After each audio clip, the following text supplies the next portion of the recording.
శుద్ధుడా శుద్ధుడా పరిశుద్ధ ప్రభువా. Praise the lord. దేవుని నామానికి మహిమ కలుగును గాక. Welcome to live with God. ప్రతి ఉదయం ప్రభు పాదాల చెంత. ప్రియులారా, బాగున్నారా? దేవుని యొక్క మహాకృపను బట్టి, ఆయన మహోన్నతమైన ప్రేమను బట్టి మేమందరం బాగున్నామని తెలియజేయటకు సంతోషిస్తున్నాను. మిమ్మల్ని అందరిని బట్టి, మీ క్షేమమును బట్టి మేము ప్రతిదినము ప్రభు పాద సన్నిధిలో ప్రార్థిస్తున్నామని తెలియజేయటకు సంతోషిస్తున్నాను. ప్రతిదినం వలె ఈ దినము కూడా దేవుడు మనకు ఒక మంచి మాటను మన హృదయాలలో ఉంచడానికి, మనలను ఆదరించడానికి, మనలను ఆత్మానుసారముగాను ఇదిగో బలపరచడానికి ఆయన సిద్ధముగా ఉండగా మనందరం కలిసి ఆయన మాటలను ఆలకించడానికి సిద్ధపడదామా? రండి, దేవుడి ఈ దినాన మనకు అనుగ్రహించిన వాక్య భాగాన్ని మనం అందరం కలిసి ధ్యానించుకుందాం. దేవుడి దినాన మనకు అనుగ్రహించిన లేఖన భాగం ఇర్మియా గ్రంథం 30వ అధ్యాయము 17వ వచనాన్ని మనందరం కలిసి ధ్యానించుకుందాం. వారు ఎవరును లక్ష్యపెట్టని సియోననియు వెలివేయబడినదనియు నీకు పేరు పెట్టుచున్నారు. అయితే నేను నీకు ఆరోగ్యము కలుగజేసేదను, నీ గాయములను మాన్పెదను. ఇదే యెహోవా వాక్కు. దేవుని నామానికి మహిమ కలుగును గాక. మన దేవుడు ఆయన కృపామయుడు, ఆయన కరుణామయుడు.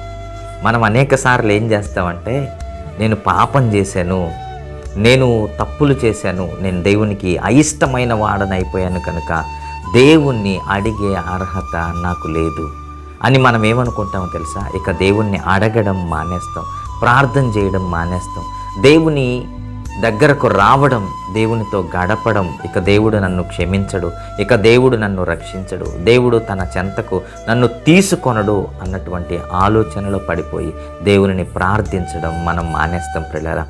కానీ దేవుడు ఎలాంటి వాడో తెలుసా?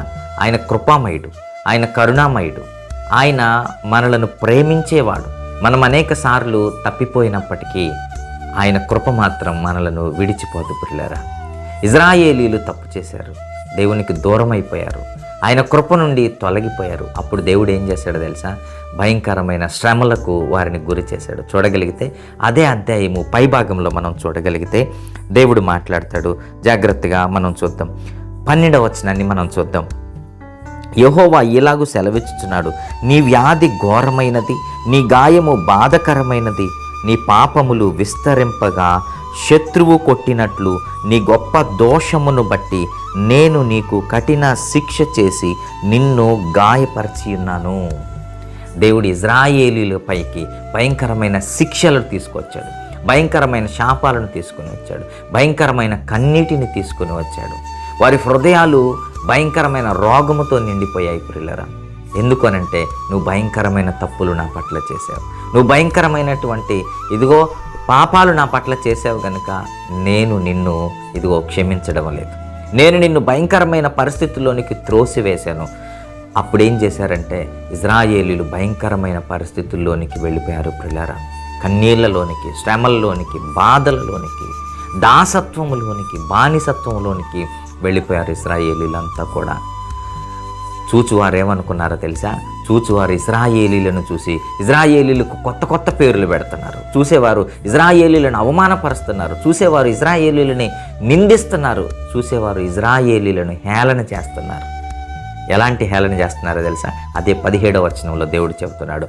ఎలా హేళన చేస్తున్నారు వాళ్ళు అనంటే, వారు ఎవరునూ లక్ష్య పెట్టని సియోననియు వెలివేయబడినదనియు నీకు పేరు పెట్టుచున్నారు.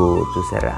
నువ్వు వెలివేయబడిన దానవని లోకం నిన్నంటుంది, నువ్వు ఎవ్వరు లక్ష్య పెట్టని దానవని లోకం నిన్నంటుంది. ఎందుకు ఆ పరిస్థితి వాళ్ళకు వచ్చిందో తెలుసా? దేవునికి లోబడనందువలన, దేవుని యొక్క మాట విననందువలన, దేవుని నుండి భక్తి శ్రద్ధలలో తొలగిపోవడం వలన, దేవునిని ఆశ్రయించడంలో తొలగిపోయినందువలన, పరిశుద్ధతలో తొలగిపోయినందువలన, పవిత్రతలో తొలగిపోయినందువలన ప్రియులారా వాళ్ళపైకి భయంకరమైన శ్రమలు వచ్చాయి. తిరిగి మరలా దేవుడు ఏమంటున్నాడో తెలుసా? ఆయన ఓర్చుకోలేక ఆయన ఏమంటున్నాడో తెలుసా? ఇదిగో అందరూ నిన్ను చూసి హేళన చేస్తున్నారు, అందరూ నిన్ను చూసి నిందిస్తున్నారు, అందరూ ఇదిగో నిన్ను ఎవరు లక్ష్య పెట్టలేదని నీకు కొత్త కొత్త పేర్లు పెడుతున్నారు. అయితే నేను మరలా నీకేం చేస్తున్నానో తెలుసా? మరలా నీకు నేను ఆరోగ్యము కలుగజేయుదును. ఆమేన్. మరలా ఇదిగో నీపైన నేను కృప చూపిస్తున్నాను. ఏమంటున్నాడు చూసారా? ఏమంటున్నాడు అనంటే దేవుడు, అయితే నేను నీకు ఆరోగ్యము కలుగజేసేదను, నీ గాయములను మాన్పెదను, ఇదే యెహోవా వాక్కు. నేను నీకు ఆరోగ్యం కలుగజేస్తాను. ఎలాంటి ఆరోగ్యం అంటే మానసికమైన ఒత్తిడిలో నుండి నీకు ఆరోగ్యమును కలుగజేస్తాను. ఇదిగో నీ భయంకరమైన ఆ పరిస్థితుల్లో నుండి తిరిగి మరలా నేను రక్షిస్తాను. నీ గాయములను మాన్పెదను, నీ గాయములు మాన్పెదను. నీ హృదయానికి గాయములైపోయాయి కదా, నీ భయంకరమైన శ్రమల వలన ఇదిగో మనోవేదనకు గురైపోయావు కదా, నీ గాయములను నేను మాన్పెదనని దేవుడు మరలా చెబుతున్నాడు ఇశ్రాయేలీయులకి. ఇదే యెహోవా వాక్కు, ఇదే యెహోవా వాక్కు. ప్రియులారా, ఇశ్రాయేలీయులను ఆదరిస్తున్న దేవుడు నీ పట్ల కూడా ఆయన ఆదరణ ఉంది, నీ పట్ల కూడా ఆయన కృప ఉంది. మర్చిపోకు.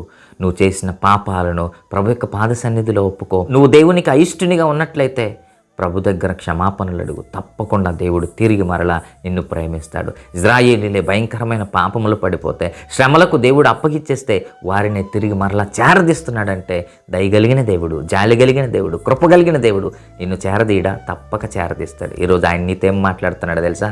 నీకు తిరిగి మరలా ఆయన ఆరోగ్యము కలుగజేస్తాడు. నీ గాయాలను ఆయన మాన్పుతాడు. నీ హృదయమునకు అయిన గాయాలు. నిన్ను అనేకులు ఇశ్రాయేలీయుల వల్ల నిన్ను కూడా నిందించి ఉండవచ్చు, ఇశ్రాయేలీయుల వల్ల నిన్ను అవమానపరిచి ఉండొచ్చు, ఇశ్రాయేలీయుల వల్లే నీకు కొత్త కొత్త పేర్లు పెట్టి ఉండొచ్చు. ఆ పేర్ల ద్వారా నిన్ను అవమానపరుస్తూ ఉండొచ్చు. తద్వారా నీ హృదయానికి గాయమై ఉండొచ్చు.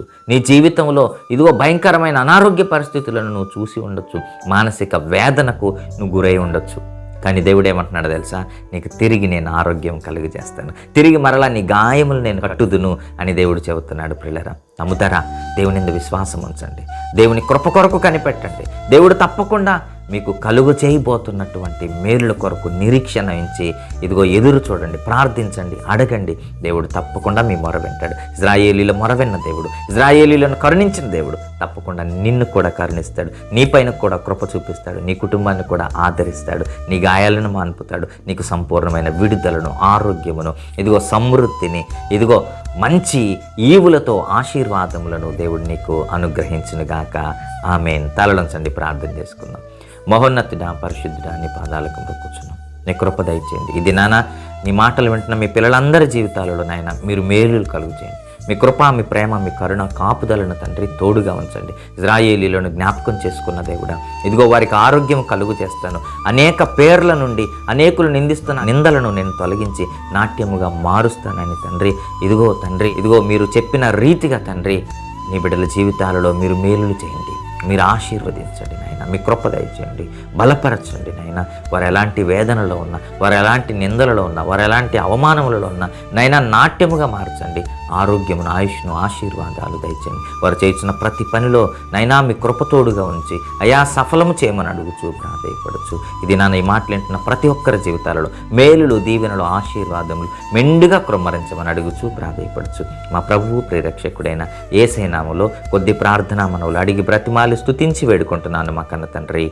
Amen, amen, amen. God bless you all.